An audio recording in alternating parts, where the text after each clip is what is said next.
¿Cómo están? Muy buenos días. Los saluda nuevamente con ustedes el doctor Francisco Contreras en el programa Hablando Claro de las organizaciones. Hoy está con nosotros un queridísimo amigo a quien le agradezco muchísimo la oportunidad de poder acompañarnos y poder escucharlo en este programa que dentro de las muchas cuestiones que busca es hablar de las organizaciones, pero lo importante es hablando claro de las organizaciones. Hoy nos acompaña el doctor Filiberto Cipriano Marín. Él es licenciado en economía, doctor en economía, que toda su vida, o gran parte de su vida, se ha dedicado a la parte docente. Actualmente es director académico de la Universidad de la Innovación y el Conocimiento, UNINCO. Se ha desarrollado como académico, investigador y consultor, y personalmente lo considero un gran amigo, un referente en toda la parte de economía y organizaciones. Doctor Filiberto, muchas gracias por aceptar la invitación. ¿Cómo está usted? Pues bien, aquí estamos al día, ya empezando el día. Gracias por la invitación en tu programa, doctor Sinue, Francisco Sinue, ¿verdad? Tienes dos Así es. nombres. Así es. Pues vamos a colaborar aquí en esta entrevista contigo para este, enriquecer, tal vez no enriquecer mucho tu programa, pero vamos, me considero un amigo personal tuyo y con todo gusto vamos a apoyarte. Muchísimas gracias, doctor. Mire, doctor, Ah, algo que me gustó mucho, yo quise invitarlo porque estamos en parte de el paquete económico para 2024. Digo, primeramente, usted sabe que el formato del programa siempre va a buscar que recomendemos algún libro. Antes de empezar con el tema que es paquete económico, que me gustaría que hacerle algunas preguntas para poder dejar claro cómo nos va a impactar. Me gustaría preguntarle, doctor, un libro que nos puede usted recomendar. ajá, bien, ahí te recomendé un libro que, bueno, puede ser en la materia, ¿no? De los últimos que han salido. Hay un libro que dice, el poder de las palabras, ¿no? El poder de las palabras. El Sí, poder de las palabras, esto entra en aspectos motivacionales, ¿no? De sobre todo todo aquello que está en contra de la procrastinación, ¿no?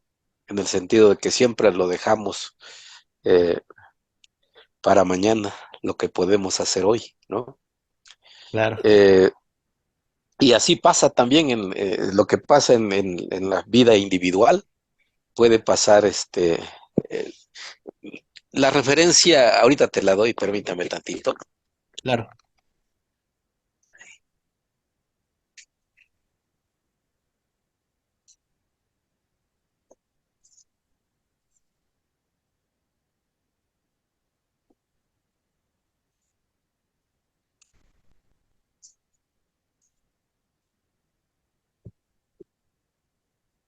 Perdón, si el poder de las palabras dice cómo cambiar tu cerebro y tu vida conversando.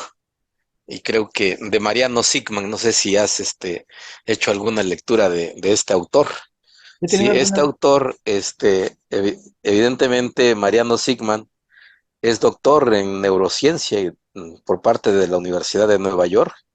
Fue investigador en París y es de nacionalidad argentina. Se ha especializado en estos temas, ¿no? Eh, y casi ya concluyo su lectura, ¿no? Y me ha dejado eh, un- una experiencia leccionadora en esta lectura de Mariano Sigman, para evitar, digamos, caer en los errores de que siempre posponemos todos, ¿no? Posponemos todo. Y aquí Perfecto. vamos a aprender. Ahora sí que existe la idea de la aventura de aprender y la aventura de pensar, ¿no? Muy bien. Es en ese sentido. Muchísimas gracias, doctor. Excelente lectura. Es un autor bastante interesante cuando hablamos un poco de neurociencia. Le agradezco que a nuestro auditorio nos recomiende este libro. Creo que la Mm, neurociencia es algo que tenemos que ya incursionar como la inteligencia artificial. Ya son factores que están organizacionalmente, están actuales, ya se están utilizando. Por eso no podemos dejarlo pasar. Le agradezco mucho la recomendación y pues bueno, esperemos que el día de mañana podamos platicar de más situaciones de este autor.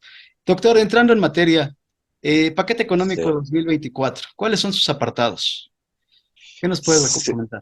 sí, bien, los componentes del paquete económico del 2024 incluye las propuestas, de criterios generales de la política económica, el presupuesto de egreso de la Federación y la ley de ingresos, que en conjunto aquí pues va a definir la política económica de un sexenio y que se puede conjuntar pues en término prospectivo de largo plazo la misma dinámica para el siguiente sexenio. Yo creo que para el 2024 y el 2030, ¿no? Pues ahorita están en campaña, ¿no?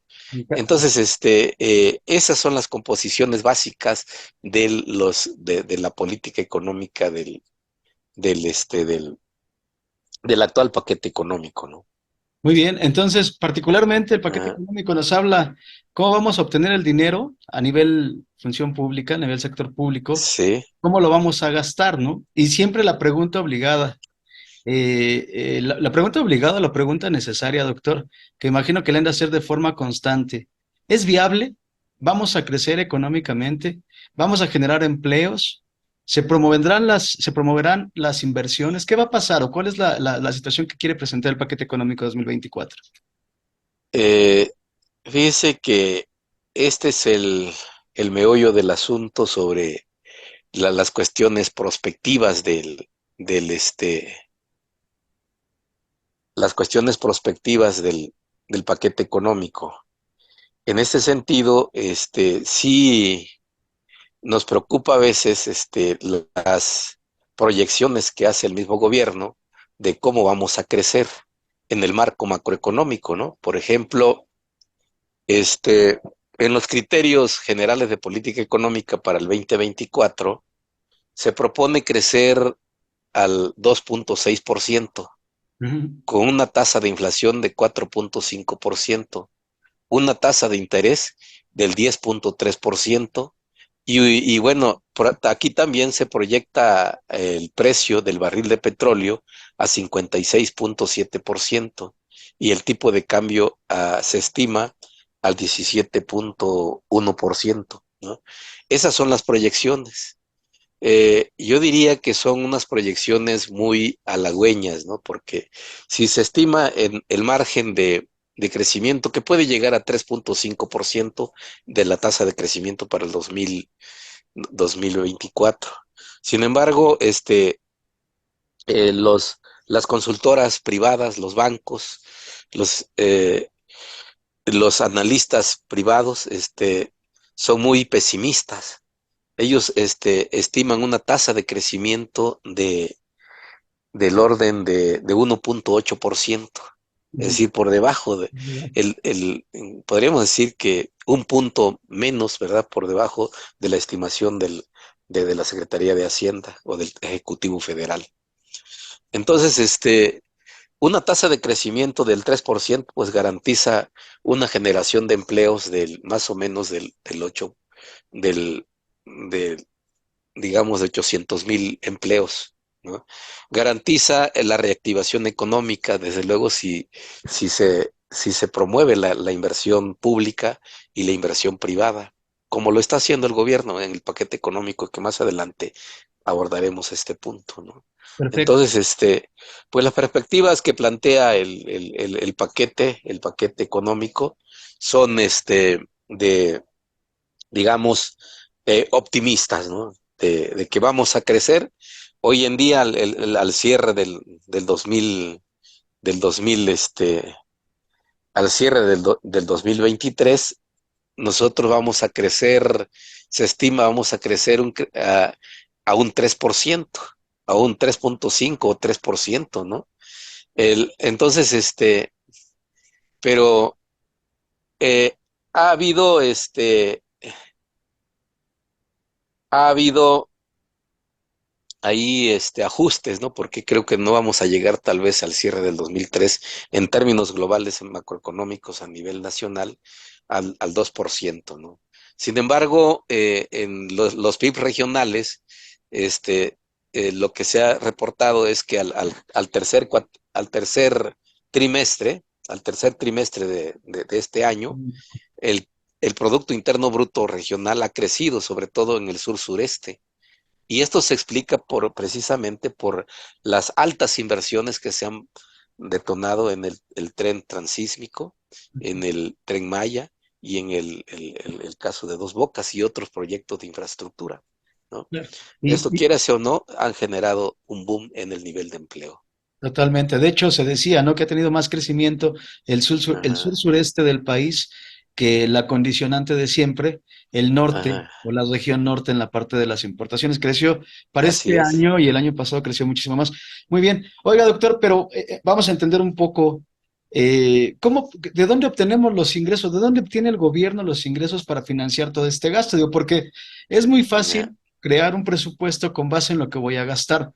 Pero la duda siempre es, ¿y de dónde proviene este ingreso? perdón, Cuidado, cuidado. perdón, sí, el gasto pues se va a financiar desde luego de los ingresos, ¿no?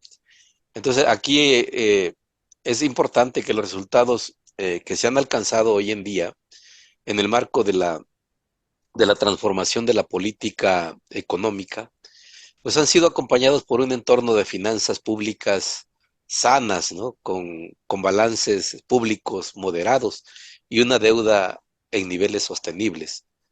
Entonces, para este fin, la política sendaria de esta administración considera tres mecanismos fundamentales, ¿no? Primero, el fortalecimiento de las fuentes de ingresos a través del combate a la evasión y la ilusión fiscal. Esta es una principal fuente, ¿no? Que serían los impuestos, Claro. ¿sí? Ujú. Y de estos impuestos, bueno, pues la mayoría de fuente de financiamiento para el gasto viene del ISR, IVA, IVA, ¿no? Y son las mayores contribuciones, ¿no? Y por ello, el IVA es fundamental aquí, por ello se propone, ¿verdad? Una cruzada desde que inició el sexenio, ¿no? Por ejemplo, cobrarle a los grandes contribuyentes, este, se me va el video a veces, Claro. Sí, sí. cobrarle a a los grandes contribuyentes, evitar la evasión y la ilusión fiscal, ¿no?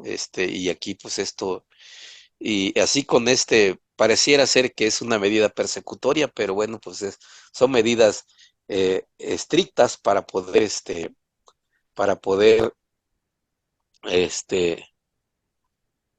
para poder, eh, poder incrementar los ingresos fiscales, ¿no? Pero además, ampliar la base fiscal. El gobierno aquí mantiene su política de no incrementar los impuestos, ¿no? Este, No se puede estabilizar mi video, Ajá, es lo que veo. pero bueno. No, no se Ajá, preocupe, doctor, dejemos que, seguramente es parte de la red, es ajá, una falla actual, una falla técnica. Muy bien, doctor. ajá, Entonces, particularmente la recaudación, pero no la recaudación lineal, la que siempre hemos tenido, sino aquella donde los contribuyentes no participan, como la elusión, ¿no? Y por algún ajá, ajá. concepto un poco más arriesgado, la defraudación, son elementos que han servido al gobierno para poder presupuestar toda esa parte Ujú, del gasto que se está previendo, ¿no? Y bueno, ok, ya vemos que aparte de toda la tendencia que traemos, el efecto de recaudar lo no recaudable, vamos a dejarlo de esta forma, hacia dónde orientarán o hacia dónde están buscando orientar el concepto o hacia dónde, o sea, qué concepto está teniendo mayor peso en el presupuesto para ejercer el gasto? sí, miren, termino con lo de la parte de financiamiento del gasto. Muy bien. Y viene, por ejemplo, se estima el precio del petróleo que en $57 por barril, ¿no? Cuando ahorita está por arriba de 70, ¿no? tiene una estimación muy baja. Esto quiere decir que hay un margen de maniobra por parte del gobierno que puede tener, digamos, ahorros, ¿no? Y por ello está fijando un déficit del, este, del 5% más o menos. ¿Sí? ¿Esto qué quiere decir? Que tenemos que recurrir a deuda, ¿no? Entonces, la otra parte para financiar el gasto proviene de deuda, ¿no? En los últimos 4 años, efectivamente, 5 años, el gobierno de la 4T no se ha endeudado. Lo que sí ha aumentado la deuda, pero con base a los intereses que nos están cobrando, ¿no? Ok, Entonces, eso es el gasto. Ahora, ¿en dónde vamos a tener mayor gasto o el gasto público hacia dónde se va a orientar, ¿no? Básicamente, ¿no? Entonces, aquí vamos a encontrar que el mayor peso del gasto público lo tiene en la política social. Casi una cuarta parte del presupuesto se va a orientar a la política social, a los 17 programas sociales que el gobierno ha estado impulsando, ¿no? muy Por bien. ejemplo, los jóvenes del futuro, Ajá. jóvenes que sembrando vida, Construyendo el futuro, sembrando vida. jóvenes construyendo el futuro, sembrando vida, apoyo a adultos mayores, ¿no? Ahí más o menos, bueno, el presupuesto que se está comentando ahí, eh, que se propone para estos fines es básicamente. Y yo le decía, bueno, más o menos el presupuesto anda por los 9 billones de pesos, ¿no? Quiere decir que 2,5 o casi 3 billones de pesos se van a los programas sociales, Los ¿no? programas sociales. Muy Eh, bien. eh, Como tal, entendiendo lo que nos comentaba ahorita sobre el efecto de la deuda pública, ¿esta cómo impacta o qué implicaciones tiene en el gasto, doctor? Sí, en materia de deuda, la política de financiamiento, pues en el gobierno va a continuar o continuará más bien ejerciendo una conducción, pues yo diría, según el gobierno lo ha manifestado, de manera responsable y transparente con los pasivos públicos, ¿no? A fin de asegurar la sostenibilidad de la deuda en el mediano plazo, cubriendo las necesidades de financiamiento en el mercado interno, principalmente al menor costo y riesgo posible. Ya. Lo que yo observo aquí en materia de deuda es que se estima que el saldo de la deuda se ubique en 46,5 y 48,8% en 2023 en 46,5 y en 2024 en 48,8% como proporción del PIB, ¿sí? Es decir, si eh, no llegamos al 50%, ¿no? Aquí se mantendrá entonces, esto quiere decir que se puede mantener de manera sostenible aún el mediano plazo. Esto implica que un crecimiento de 5,2 de, de, del PIB, de 5,2% del PIB respecto al nivel observado del cierre de 2008, mismo que se compara favorablemente con los incrementos de 7,4 o 8 puntos porcentuales registrados en el sexto año de las dos administraciones previas. Esto habrá de resaltar aún más si se considera que en esta administración no se han incrementado impuestos ni se han recibido recursos por concepto de remanente, como le llaman ahí, remanente de operación del Banco de México, la famosa ROBEM, como se recibieron en otras administraciones. Esto quiere decir que la deuda pública es manejable y aquí todavía tenemos nosotros una holgura de poder endeudarnos. Pero fíjate que eh, el, el pago de la deuda, la amortización de la deuda y pago de intereses, sí, ya me provocó problema, dice que la cámara no se puede detectar. Allá está. Bien, ahí está. Sí, y entonces, Sí, ya voy a comprar otra cámara porque, perdone. Nada, no se preocupe, Entonces, doctor. eh, estamos pagando, ¿qué es? 750 millones de dólares en intereses, ¿no? ¿Esto qué quiere decir? Que estos dineros se distraen, ¿no? En lugar para invertirlos en el desarrollo del país, bueno, pues estamos pagando deudas contraídas en el pasado, ¿no? Entonces, sí es importante dar un tratamiento a la deuda y proponer una renegociación de esta deuda, ¿sí? En donde se den condiciones de mejora, ¿sí? Para destinarlos al desarrollo de, del país, ¿no? Muy bien, doctor. Bueno, pero vamos, déjeme preguntarle algo que yo creo que todo el mundo está inquieto con esta parte, ¿no? ¿Y qué pasa con las pensiones? ¿Qué va a pasar en la parte del sistema de pensiones, doctor? Digo, porque todo esto que me está platicando, creo que lo que más afecta, lo que más se piensa es, ¿y las pensiones de todos los trabajadores en México? ¿Qué va a pasar con ellos? ¿O qué está pasando con el sistema de pensiones, doctor?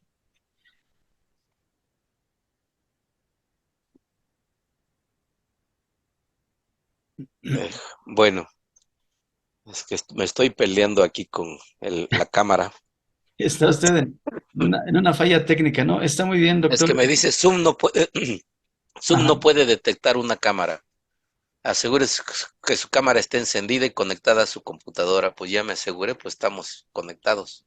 así es. Pero, pero, Me imagino que es la red. Vamos a tratar sí. de no, digo, vamos a continuar, no pasa nada. Ya Bien, esperemos para el sí, final. sobre el sistema de pensiones, bien, hay dos tipos de pensiones, ¿no? Doctor. La pensión contributiva. Esta pensión se financia con contribuciones de los trabajadores, Cierto. eh, patrones y gobierno a lo largo de la vida laboral de las personas. O sea, aquellos que trabajamos y aportamos, ¿no? Nos cobran impuestos, pero además parte de nuestro salario se va al sistema de retiro, ¿no? Cierto. Y la pensión no contributiva, la pensión que se financia con recursos públicos, con gasto corriente. Esto básicamente es el que se va a los programas sociales, ¿sí? Aparentemente serían estos, los que no tienen, básicamente, con, ¿cómo se llama? Contraprestación, ¿no? Que se va a fondo perdido, pero no tienen implicaciones en los ingresos de las familias, pero también en la demanda agregada, ¿no? Eh, En México, los pilares del sistema de pensiones son básicamente las pensiones contributivas obligatorias de reparto previo a reformas pensionarias, el esquema de pensiones contributivas y el obligatorio actual, es decir, la capitalización individual o cuentas individuales que tenemos nosotros con las AFORES.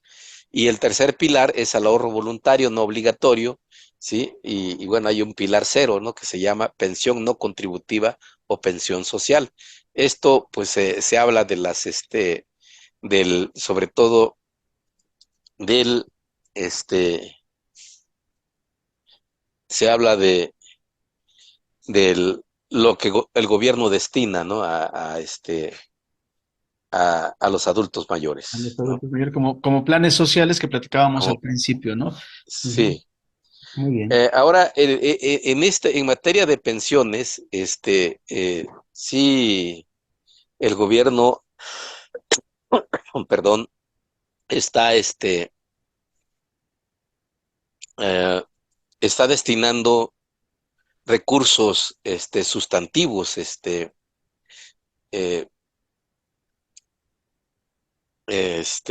a ver, permítame tantito.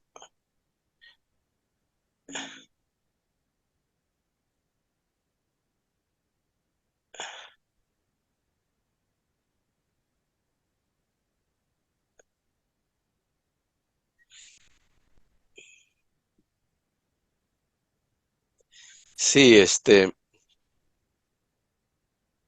voy a cambiar el El dispositivo de la cámara. conexión.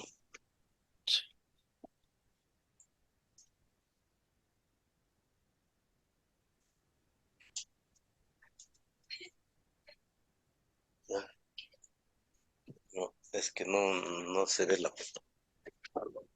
Pero,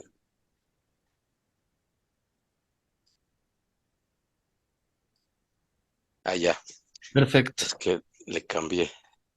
muy bien. Sí, en materia de pensiones, tenemos que el PEF, el presupuesto eh, de egresos de la Federación del 2024, está planteando un gasto de, de 1.99 billones de pesos, ¿no? Esto equivale al 5.8% del PIB y el 22% del gasto neto total, de lo que le decía hace un rato, que es más o menos una cuarta parte del gasto total, ¿no?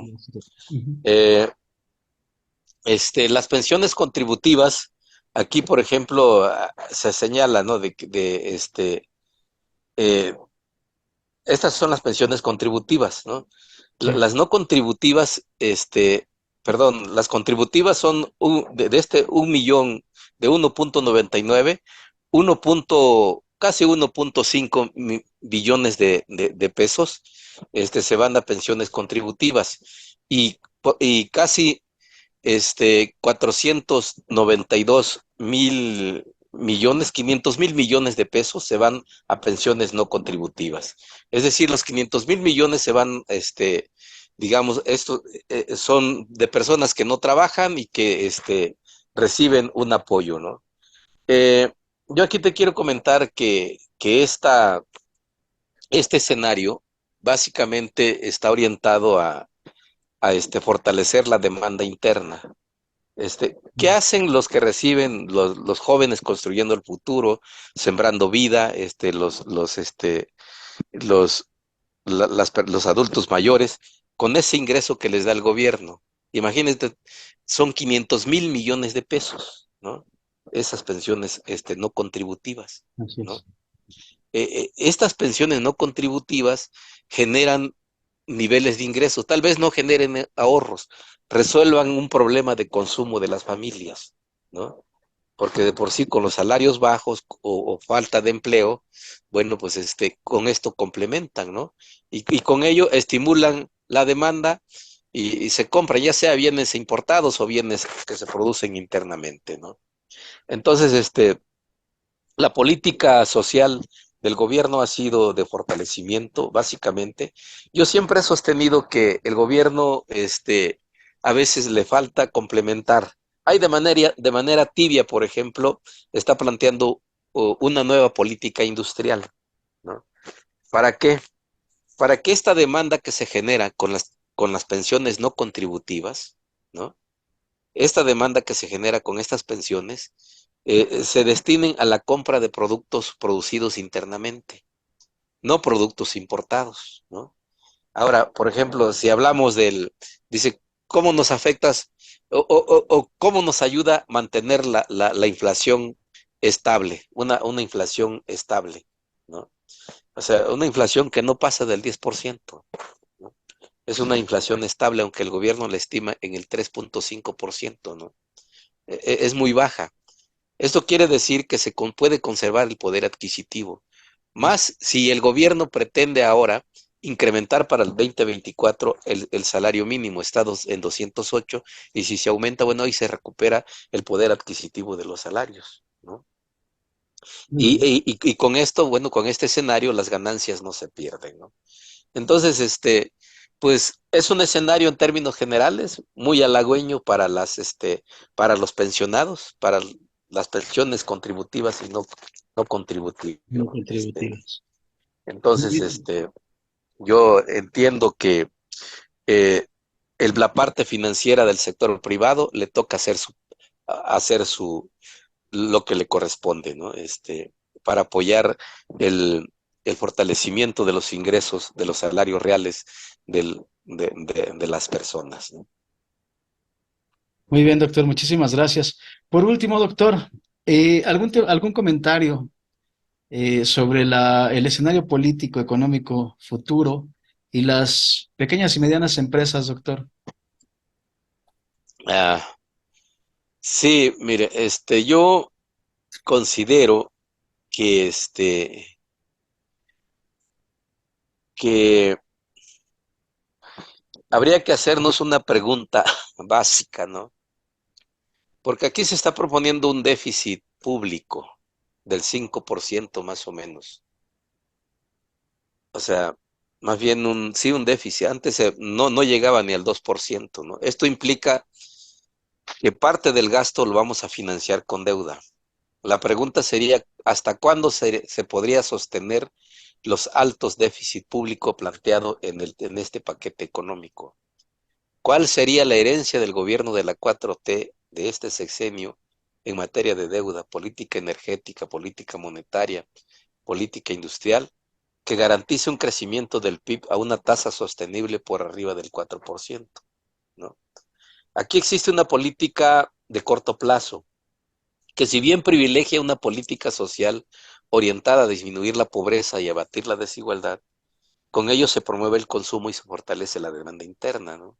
Pero no hay una compatibilidad, como te decía, con una política agropecuaria e industrial endógena que integre el mercado interno, ¿sí? Que ha sido siempre pues fragmentada, ¿no?